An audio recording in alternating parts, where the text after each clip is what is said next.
Hey guys, it is John C. Morley here, serial entrepreneur. Welcome to IFYL, Inspirations for Your Life. If you're new, you'll see there's a QR code that popped up at the right corner. Just use your phone, point to it, scan it with the app, and that will transport you over to my link tree. If you have any trouble getting to my link tree, well, then just go to Believe, Believe, me, M-E, Achieve, ACHIEVE.com. That's believemeachieve.com.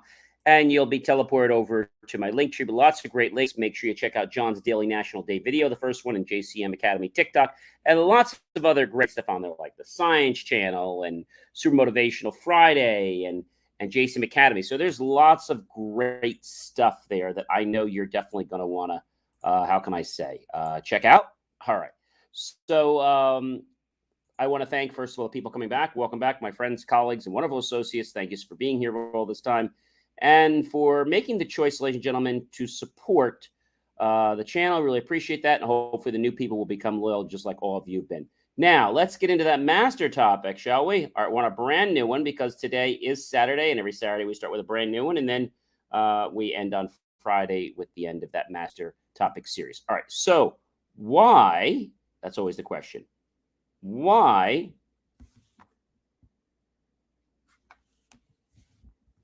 don't some people want? What don't they want? I'm going to share it with you in just a second here because I know you're anxious to see it. Why some people don't want to succeed. This is heartbreaking, but it is the truth. One reason is a hierarchy of power.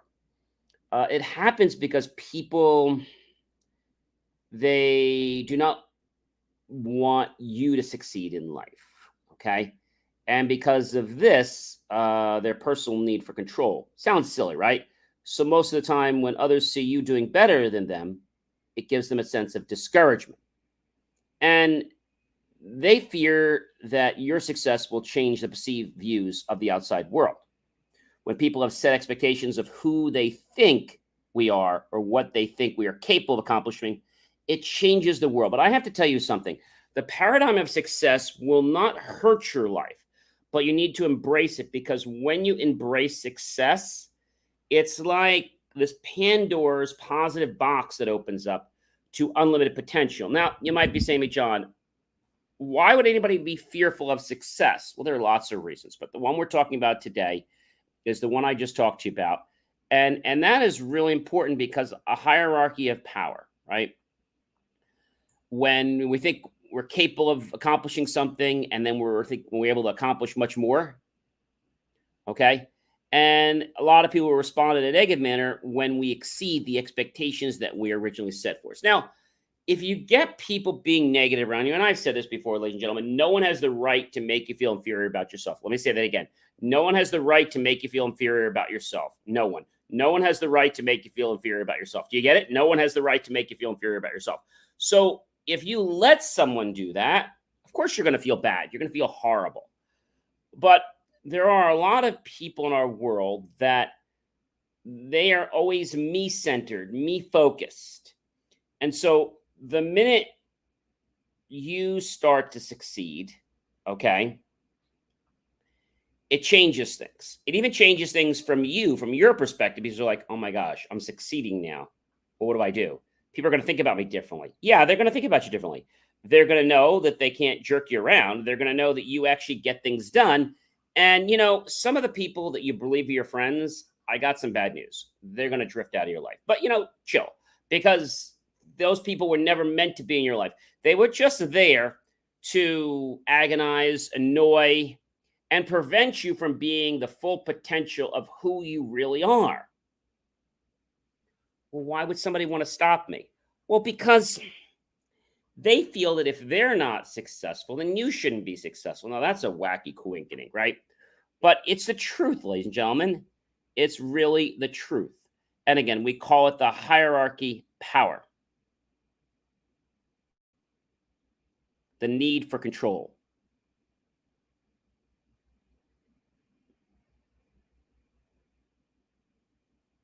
And this sounds very silly. Again, when others see you doing better than them, it gives them a sense of discouragement. And they fear that your success will change the perceived view of the outside world. regarding their own success. But you know, that's actually a crock. Because I'm being successful, it should not affect you. You should have the confidence, the belief, right? We've talked about this before, believe. What you achieve should not be directly correlated to someone else, unless you're working on a team, right? But if your team is not working in tandem and not working together, then it's time to say, adios, you're off the team. But too many people become fixated. They become glued to others. And then they can't break apart because they feel this is the only person that can help them. No, it's not the only person that can help them. It's just that you fell into a crutch. And now, because you fell into a crutch, you suddenly believe everything they say. And if they jumped off the Brooklyn Bridge, you'd probably jump off right with them or right after them. Now, this sounds a little bit oxymoronic, but it isn't. People are constantly analyzing themselves, others, and the world. So when the fact of power goes away, right, from somebody, it changes their perception. They lose power. So you're successful, and now they've lost power. But really, it should mean that they need to dig deeper, that they're not bringing their A game to the table. You've heard me say this before, right? If everyone in this world likes you, well, then you've got a problem. You know, we're not here for everyone to be our friend. We're here to become a better version of ourselves and help others become better versions of themselves. But if so doing makes other people feel intimidated, bye-bye. You know, like we get some people to tune into the video, and then as soon as I say something and it doesn't resonate or it kind of, you know, puts them in a weird position, you know what they do? They click off because they can't handle the truth. Can you handle the truth? The truth is you are more powerful than you ever believed. But are you able to stay on track even when the tides get rough, right? The road gets a little bumpy. Are you? Because if you're someone that's just going to whine and complain all day, success is not meant for you. Success is not a road that you just, you know, drive along effortlessly all the time. There are some ups, there are some downs, but you want more ups than there are downs, obviously, right? So thinking about how this affects others, a hierarchy of power. If I have a certain power because I've, let's say, learned something or I've mastered a certain skill, now you feel a little belittled because you don't know that skill. Let's just take, for example, I'm going to take cooking for a moment, okay? So many of you guys know that I do culinary as a hobby, but I've done some pretty good culinary desserts. So somebody seeing me do culinary, hearing that I do culinary, kind of makes them put their back against the wall. Because now they feel that, well, wait a minute, John's not just an engineer. He's not just a serial entrepreneur. He does this other stuff. How can I compete with him? You shouldn't be trying to worry about competing with me. What you should be worried about is how you can be different and more unique than me. See, that's what you should be working about. Competing is all in the phraseology. So how can you be different? Because everyone has the right to have success. Everyone has the right to abundance. It is your birthright. But if you get hung up in the he said, she says, or, oh my gosh, they're doing this, and how am I ever going to do that? Don't worry about doing that. What can you do that's unique? And if people come in and say, you know what, you can't do that, you don't have to argue with them. You can just leave. You can say, I disagree with you. You see, there's something that happened many years ago, and it's called the agree to disagree philosophy. If you don't agree with me, that's fine. We can agree to disagree and be mutually agreeable. So we've agreed that we both don't agree on the topic of, I don't know, Amazon smart stores. We were having a conversation with this gentleman online a while ago. And I say, you know, Amazon's getting their fingers into everything, whether it's pharmaceutical, now it's Roomba, space. They're getting too involved and they're monopolizing too many things. And now the smart store. And I responded right back that I don't think it's a good idea. I don't even think these smart stores are a great idea because They track so much information. You know what you lose? You lose the human element. I mean, you swipe your phone, the Amazon app, you walk in, you go to the store, and as soon as you touch something, it gets added to your cart. Now, it doesn't get charged to you until you leave the store, and when you return it, it automatically gets taken out of your cart. I don't like that. I think it's too much tracking. And I also believe technology is great, but when technology is always being used to replace jobs, that can be a problem for our economy as a whole. Now, if we talk about a job and we talk about a transference to another type of job, that's fine. Like we've heard about the fact that, there may not be jobs in the fast food industry for, let's say, cooking in the kitchen, but they've been transferred to managers and now to robot technicians. So the jobs have morphed. They haven't gone away. But what a lot of people in large enterprise companies do is they try to replace people. And I remember this post, which was not too long ago, it was probably less than a half hour ago. And the person was saying to me, well, gee, well, this other person responded who was the head of security saying, well, why does it matter? Like, why is it scary? Well, it's scary because I believe that the only concern is money. And I responded to them when they talked about these smart stores. It's okay. I've been in them before. I'm not that impressed. And they're still working out lots of bugs. Very inhumane way to shop. I think Amazon's getting too much control, and some of it needs to be taken away. The person then responded with this response, and I quote, I appreciate your concerns. We're existing in times when technology has made many things more efficient while removing the human elements. And then he puts down here, for example, when we fly, mobile ticketing, check-in, bag checking has dramatically reduced the number of people involved. Toll taking, moving to Easy Pass, eliminated. Online banking is another example. Understand that many people have issues with Bezos or the size of Amazon, but there are plenty of other companies that own many things, which some could argue are too many things. I think it has to do with the fact that whatever Bezos does, whatever that company does, they're just so terrible at customer service. And they just don't care about anybody.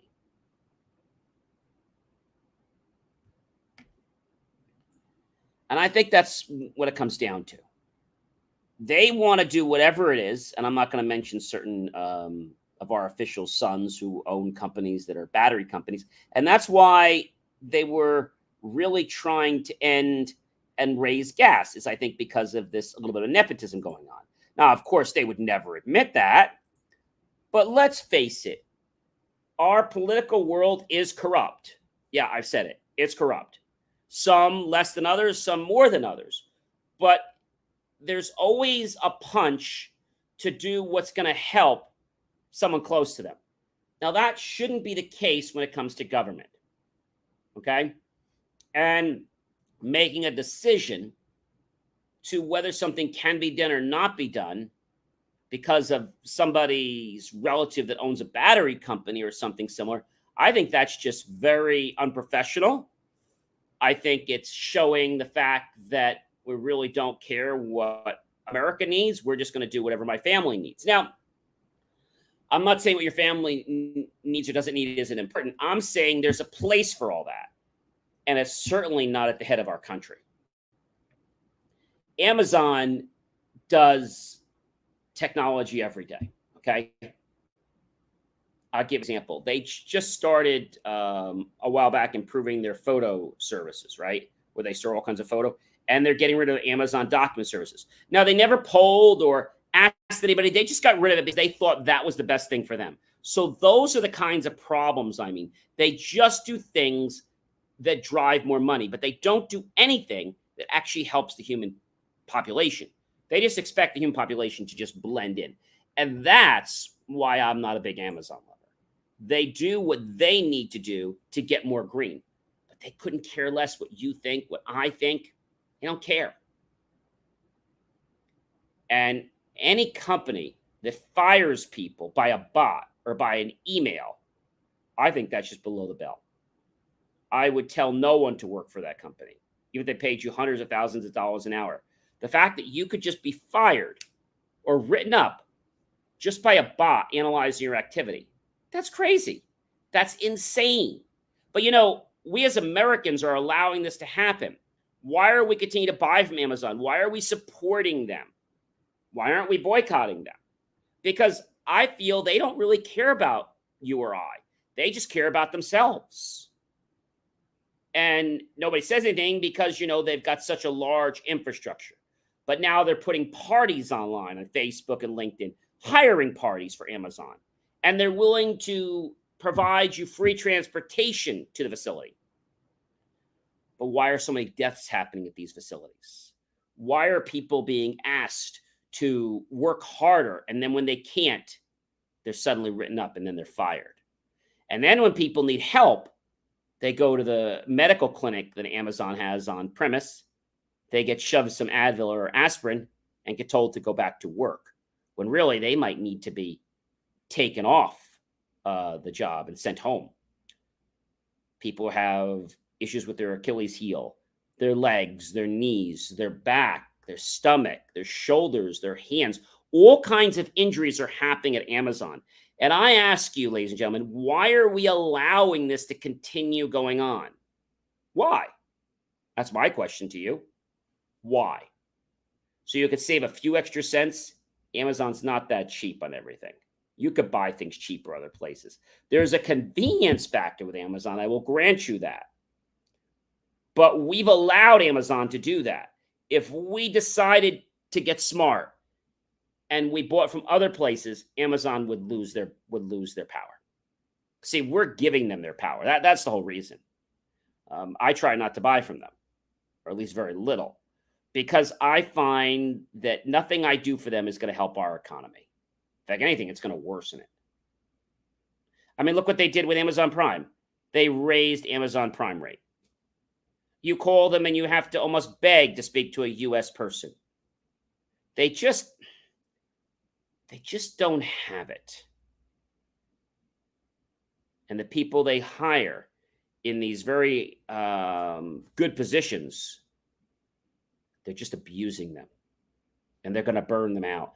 And Amazon doesn't really care when we find people dying at their facilities because they're abusing their workers. They're abusing them. If you can't keep up with a machine, then I guess you shouldn't be working there, is their philosophy. Maybe they should just replace everybody with robots. But they're not at that level yet. But I see that happening where Amazon's going to be replacing lots of its production staff with robots. Great. And Amazon's going to own a whole robot division. See what I'm saying? They just don't care about anything but making money.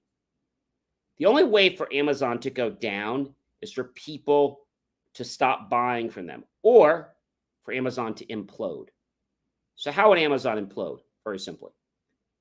If the demand gets too high for what is actually needed, and people become disgusted and don't want to wait, and the orders are canceled, they'll eventually put Amazon out of business. But our country is not smart enough to figure that out. They just say, well, they're Amazon, we have to deal with it. No.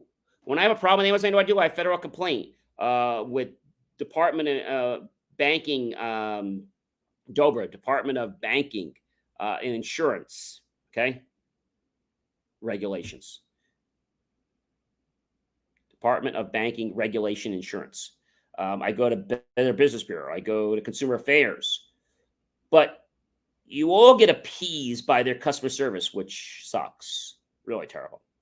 So not to get on this whole separate tangent, what we're trying to get you to understand is that why people don't succeed is because of a process that might already have been adopted by them, but it's a faulted process. It's faulty. And because you can't change that process, or you won't change that process, you're too lazy, you continue to fail, and never will succeed because you don't ever believe that there's anything wrong with the model or with the process. That's the biggest problem. Ladies and gentlemen, I am John C. Morley, serial entrepreneur. It has been a privilege, a pleasure, and an honor to be with you again this evening. Remember to like, love, and support my channel. Comment below. Why do you think people don't want to succeed? Comment below. Tag your friends, colleagues, and associates. Share this out with everyone you know on social media, and then go to my YouTube channel, John Spacey, space Morley, space serial entrepreneur, and look for the key phrase, help keep our content free. And make the choice, ladies and gentlemen, to buy my team and I a cup of coffee. We'll be so grateful with those pennies and dollars. We'll invest into new hardware, new technology, new equipment, new software, even new facilities to give you the most jaw-dropping content ever to empower you to make the right decisions to improve the life that you've been wanting to change for your entire life. I hope you guys have a great rest of your night. I will be back tomorrow with episode 2 of Why Some People Don't Want to Succeed. I'll see you guys tomorrow. Take care, everyone.